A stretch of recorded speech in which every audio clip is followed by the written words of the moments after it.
2020 Exam 2, Question 1, Matrices.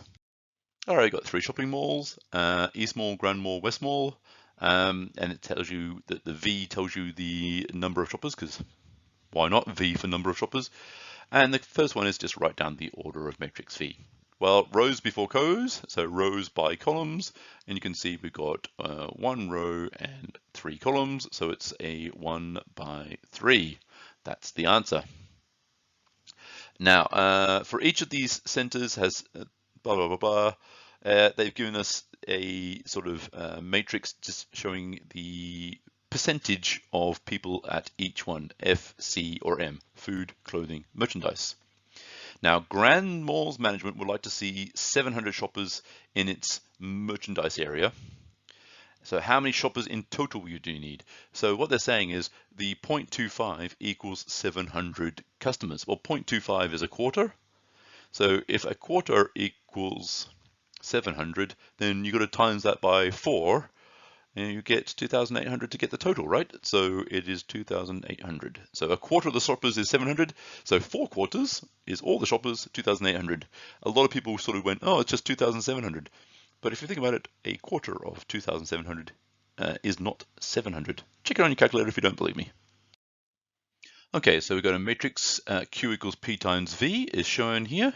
And so we need to make sure we've got P and V from the previous question. And we just stick that into the calculator and we get our numbers.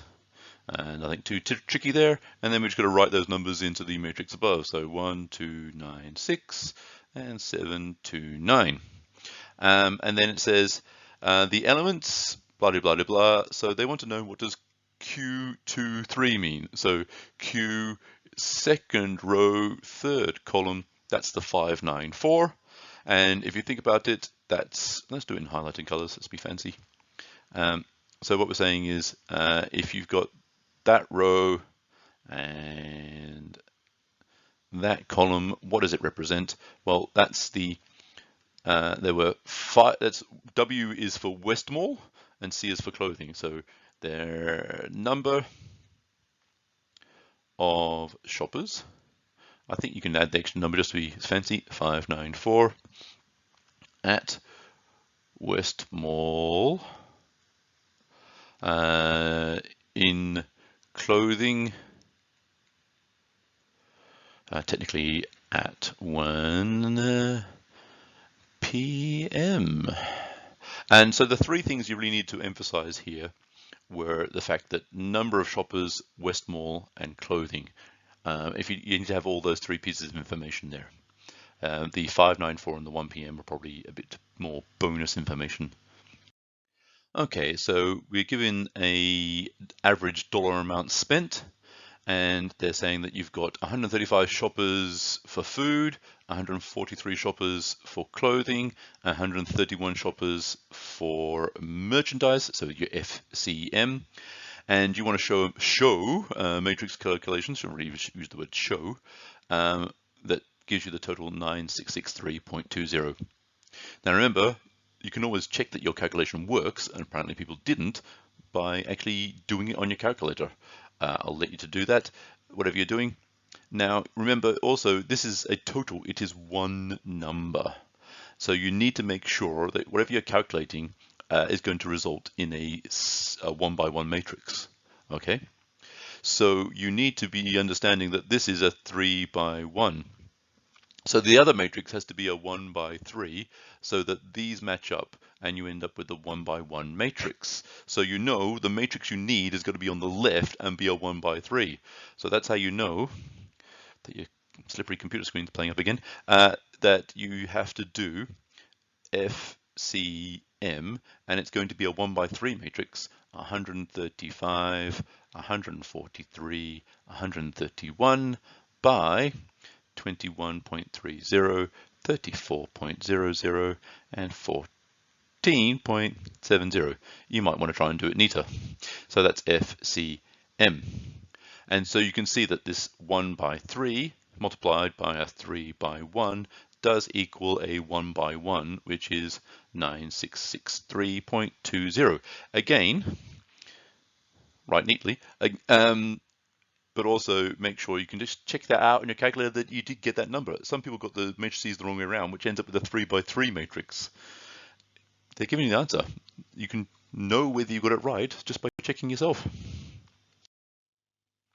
Now here's a classic problem, because these three discounts that they're giving are different for each item.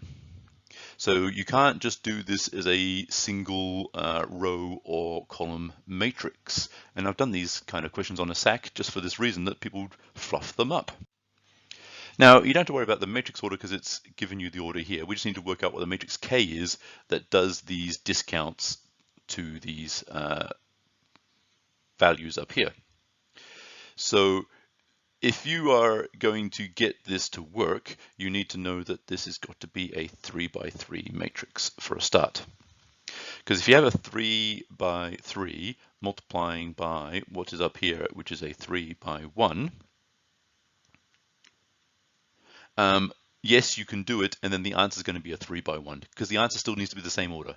So again, just checking that, do you understand how the orders multiply so you can get the right size answer? So this has to be a 3 by 3 for this to work.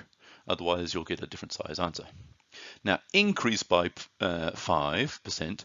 So I always like to do it like this. If you've got 0 and 100, and that's your percentage, right?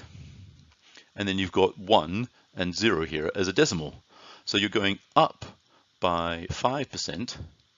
So that's 105%, and then you can see that this needs to be 1.05. So that's why that number is going to be 1.05. Now that's the food, so that's going to multiply. If you think about it multiplying by the A2109, you want that number to multiply by the 21.30, right? But you don't want to multiply by the 34.00. So that needs to be a 0, so you don't multiply the 34.0. And then this 14.70, that's merchandise, remember, that's FCM. So we need another 0 here. So that 1.05 is only multiplying the 21.30. It's normally decreases that tend to fluff people up a lot. So again, if you look at this from the same principle, we're decreasing by 15%. So we've gone from here and we've gone down 15%. So this is now 85%, and now you can see that it is 0.85. So that number is going to be 0.85, but that's going to be multiplying the cost. Now the first number multiplies the F, so we don't want the F. The F? 0.85 is going to multiply the C, and we don't want to multiply the M by that number. And then similarly here, we've got decrease by 1%. So if you think about that, it's not so difficult. But some people just, when you're panicking in an exam and you're having a bit of anxiety attack, it's okay to have these sort of resilient strategies and just go, So we don't want to multiply the F, don't want to multiply the C, we do want to multiply the M by the 0.99. So that's what K equals. Just make sure you just rub all that out because we only want the K part. And that's why you get this sort of leading diagonal with these discounts and those three numbers. So remember, increase is going to be more than 1, decrease less than 1. And I love to use these I-bar diagrams to help me out on those things just to make sure I don't fluff them up.